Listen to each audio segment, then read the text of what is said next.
दोस्तों नमस्कार, स्वागत है आपका यूट्यूब चैनल एबी टेक में। आज है 27 अप्रैल 2022 और जान लेते हैं आज की महत्वपूर्ण खबरें। सबसे पहली अपडेट देखिए, पुलिस भर्ती परीक्षा को लेकर के है। लिखा है बायोमेट्रिक से पकड़ा गया मुन्ना भाई। उत्तर प्रदेश पुलिस भर्ती एवं प्रोन्नति बोर्ड द्वारा आयोजित उप निरीक्षक नागरिक पुलिस प्लाटून कमांडर पीएसी की सीधी भर्ती 2020-21 में बायोमेट्रिक से सर्वेश कुमार नामक मुन्ना भाई पकड़ा गया है।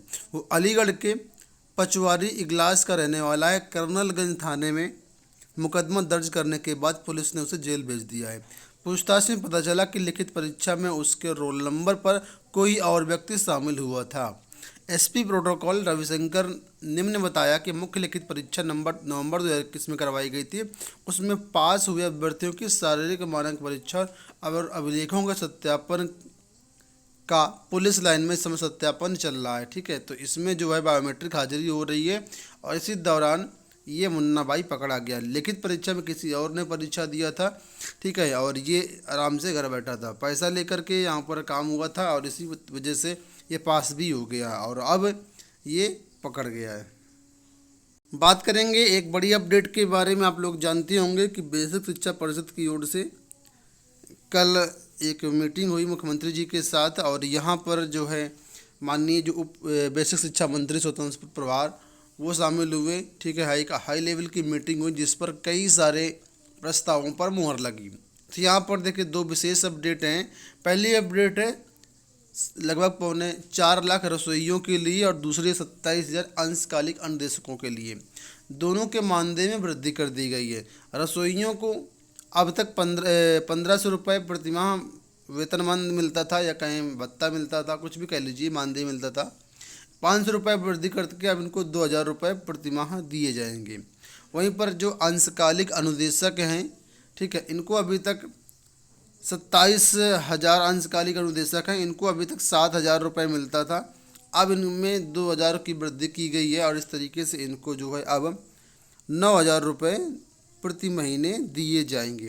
साथ ही साथ यहाँ पर जो रसोइयाँ हैं उनको मोटिवेट करने के लिए साल में एक बार महिला रसोइयों को साड़ी में दी जाएगी और पुरुष रसोइयों को पैंट शर्ट का पैसा दिया जाएगा। ठीक है, तो ये प्रस्ताव जो शिक्षा विभाग से संबंधित थे कल पास किए गए हैं। यहाँ पर भी आप लोग देख सकते हैं वही सारी चीज़ें दी गई हैं कि अनुदेशकों को 2000, रसोइयों को 500 रुपये मिलेगा, साथ में यूनिफॉर्म का भत्ता भी अब रसोइयों को दिया जाएगा। ठीक है, बढ़ते हैं अगली अपडेट की तरफ। यहाँ पर अपडेट है RO-ARO भर्ती को लेकर के। लिखा है RO-ARO मेंस में 93% अभ्यर्थी शामिल। प्रदेश के 9 केंद्रों में 3 दिनों में पूरी हुई मुख्य परीक्षा। 354 पदों पर होनी है भर्ती। तो फिलहाल इसकी जो परीक्षा थी 24, 25, 26, 27 3 दिन चली है और 93% यहाँ पर अभ्यर्थी उपस्थित रहेंगे। 3,941 अभ्यर्थी पंजीकृत थे जिसमें से 3,679 अभ्यर्थी परीक्षा में शामिल हुए हैं। 24 अप्रैल को पहले सत्र में सामान्य अध्ययन की परीक्षा हुई थी, उसके बाद से कल तक ये परीक्षा चली है।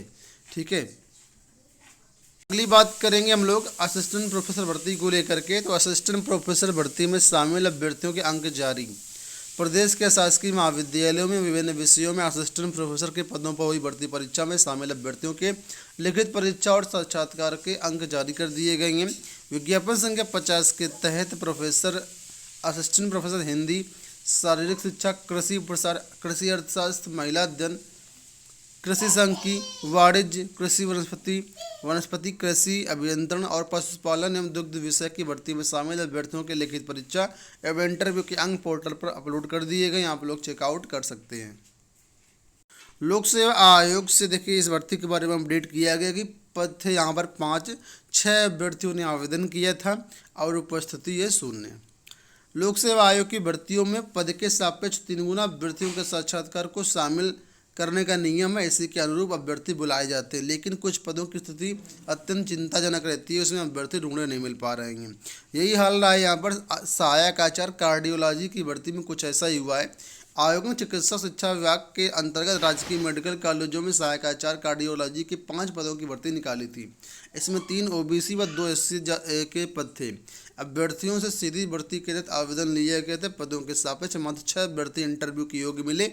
आयोग ने 25 अप्रैल को साक्षात्कार आयोजित किया था, लेकिन उसमें कोई भी अभ्यर्थी शामिल नहीं हुआ और यहाँ तक हुआ कि ये पूरे पद जो है खाली चले जाएंगे, अब इनको पुनर्विज्ञापित किया जाएगा। बात करेंगे डीएलएड के बारे में, तो यहाँ पर देखिए लिखा है 1 मई तक ऑनलाइन कराएं डीएलएड प्रशिक्षुओं के आवेदन। डीएलएड प्रशिक्षण बैच 2021 के प्रथम सेमेस्टर, 2017 एवं 18 के प्रथम सेमेस्टर उत्तीर्ण और बीटीसी 13, 14, 15 सेवारत उर्दू व मृतक आश्रित के अभ्यर्थियों के ऑनलाइन आवेदन पत्र भरने के लिए निर्देश डाइट प्राचार्यों को दे दिए गए हैं। उत्तर प्रदेश परीक्षा प्राधिकारी सचिव अनिल भूषण चतुर्वेदी ने ये कार्य 27 अप्रैल से 1 मई के मध्य पूरा करने के निर्देश दिए हैं।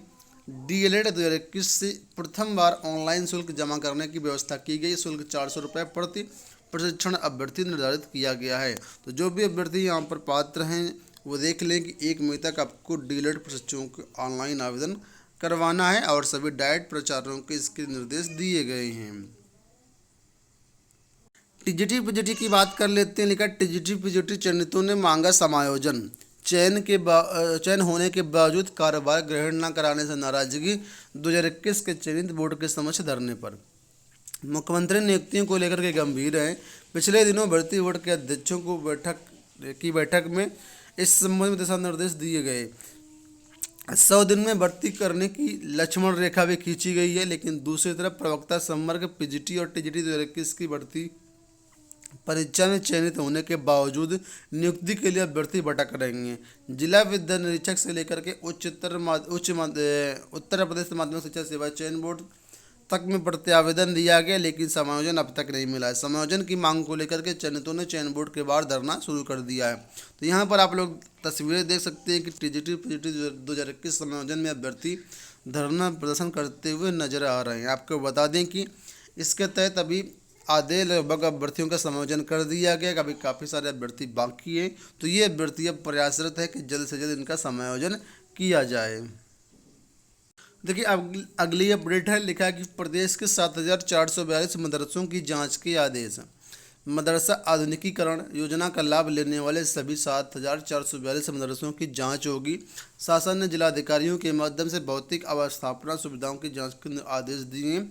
15 मई तक जांच रिपोर्ट तय प्रारूप पर शासन को भेजी जानी है। जांच के लिए नगरीय व ग्रामीण क्षेत्र के लिए अलग अलग कमेटियां बनाई गई हैं। ठीक है, तो यहाँ पर आप लोग देख सकते हैं कमेटी में कौन कौन सदस्य हो सकते हैं, ग्रामीण स्तर पर कौन कौन से हो सकते हैं, नगर क्षेत्र के स्तर पर ये समितियाँ जो हैं जाँच करेंगे। उसके बाद ही मदरसों का आधुनिकीकरण किया जा सकेगा। जूनियर एडेड की बात करते हैं। लेकिन जूनियर एडेड हाई स्कूल भर्ती परीक्षा 2021 के मामले में परीक्षा नियामक से जवाब तलब। इलाहाबाद हाई कोर्ट ने जूनियर एडेड हाई स्कूल भर्ती परीक्षा 2021 के परिणाम के मामले में दाखिल याचिका पर परीक्षा प्राधिकारी कार्यालय से जवाब तलब किया है। कोर्ट ने कहा कि प्राधिकरण मामले में 2 हफ्ते में जवाब दाखिल करे। कोर्ट ने यह भी कहा कि अगर प्रतिवादी जवाब नहीं दाखिल कर पाते तो उन्हें पेश होना होगा।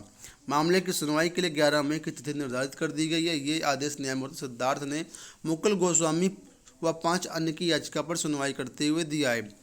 याचियों की ओर से कहा गया कि परीक्षा के दौरान अभ्यर्थियों को विषय कोड से संबंधित दिए गए 2 कॉलम में ही एक को भरना था, लेकिन बहुत से अभ्यर्थियों ने दोनों कॉलम भर दिए गए। इस वजह से उनका परिणाम अवैध घोषित कर दिया गया। तो डबल जो सर्कल होते हैं वो काले किए गए थे विषय को लेकर, जिस कारण बहुत से अभ्यर्थियों का परिणाम रोका गया है।